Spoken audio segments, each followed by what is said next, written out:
This current The Young and the Restless arc weaves two deeply emotional and high-stakes storylines. One involving Billy Abbott's dangerous attempt to reclaim control at Chancellor while trying to navigate alliances that could destroy his family, and another focusing on Mariah Copeland's increasingly disturbing psychological unraveling tied to her mysterious encounter with an older man. Both stories explore betrayal, guilt, and ambition, the same recurring themes that have always driven Genoa City's most iconic families to the brink. The first part of the story begins with Billy Abbott's latest misstep. Despite years of growth, Billy is once again caught in a web of impulsive decisions and self-destructive pride. His estrangement from Jill Abbott remains unresolved, and their inability to find common ground leaves him emotionally unstable and angry. When Billy unexpectedly returns to the Abbott mansion, he's stunned to find Victor Newman sitting in the living room, a sight that would send shivers through any Abbott. The fact that Victor, the Abbott family's longtime nemesis, is comfortably seated in their home immediately signals that something unusual and potentially dangerous is in motion. Victor Newman doesn't enter enemy territory without a calculated purpose.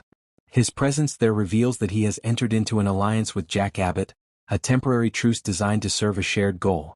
On the surface, that goal is to oust Kane Ashby and reclaim power within Chancellor Industries, a company whose ownership and control have been passed around like a hot potato for years. But anyone familiar with Victor's history knows that his intentions are never as straightforward as they appear.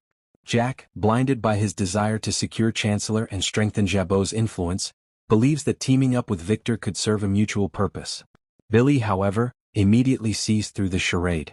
He knows that Victor never acts without an ulterior motive, and that his brother Jack is underestimating the danger of partnering with a man who's spent decades trying to bring the Abbotts down. When Billy enters the room, his tension with both Victor and Jack is palpable. He confronts them about their scheme, warning Jack that Victor can't be trusted. But Victor, always the master manipulator, uses Billy's arrival to gather fresh intel. Billy, in frustration, blurts out that Jill Abbott has been in town and met with Kane Ashby. That slip gives Victor exactly the information he needs. Immediately, Victor recalculates his strategy, suggesting that they divide and conquer. To Jack, this sounds like a logical tactical move. To Victor, it's a clever way of keeping both Jack and Billy distracted while he maneuvers behind their backs. The underlying irony here is that both Jack and Billy think they're using Victor to achieve their ends, while Victor is the one quietly orchestrating everyone's downfall. His ultimate ambition isn't just to eliminate Kane, it's to weaken both the Abbotts and Chancellor in one decisive blow, leaving Newman Enterprises to reclaim total dominance. Jack's belief that Victor is working in good faith will soon come back to haunt him, especially when Billy's impulsive nature inevitably sets off a chain reaction of unintended consequences.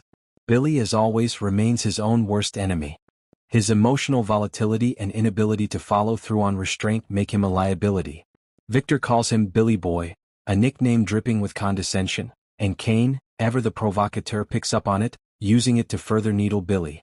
Kane knows exactly how to press Billy's buttons, and that's part of what makes him dangerous in this equation. Jill, meanwhile, sees her son spiraling again and tries desperately to reach him, but Billy refuses to listen.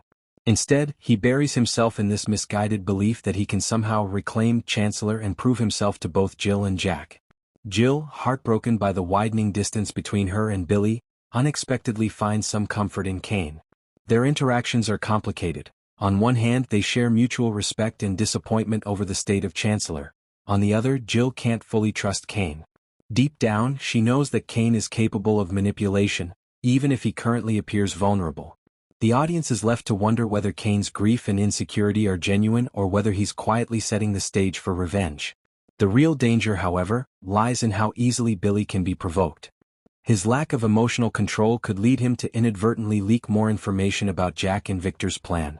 If Kane discovers the details of their alliance, he'll surely weaponize it, not only to defend himself but to destabilize both Victor and Jack's positions. This sets up a perfect soap opera storm: betrayal, misdirection, and high-stakes corporate intrigue intertwined with family loyalty and resentment.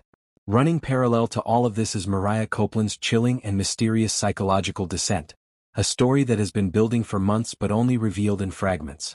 The pieces of her storyline are finally starting to take shape. While on a business trip for Cassidy First, Mariah began drinking heavily and met an older man who triggered something dark inside her. This man, described as reminiscent of the cult leader Ian Ward, the same man who once manipulated and traumatized her mother, Sharon, became the focus of Mariah's anger and unresolved trauma. Something about him awakened deep, repressed emotions, leading to a violent confrontation. Mariah has since confessed in fragmented memories and flashbacks that she smothered the man with a pillow. Whether that act was real or a distorted recollection born of guilt and trauma remains to be seen. The man she believes she killed, portrayed by veteran actor Michael Swan, remains shrouded in mystery, his identity unrevealed, his connection to Mariah unclear. What makes this storyline even more haunting is that it's been unfolding slowly, like a psychological thriller, with each new revelation making the truth more elusive.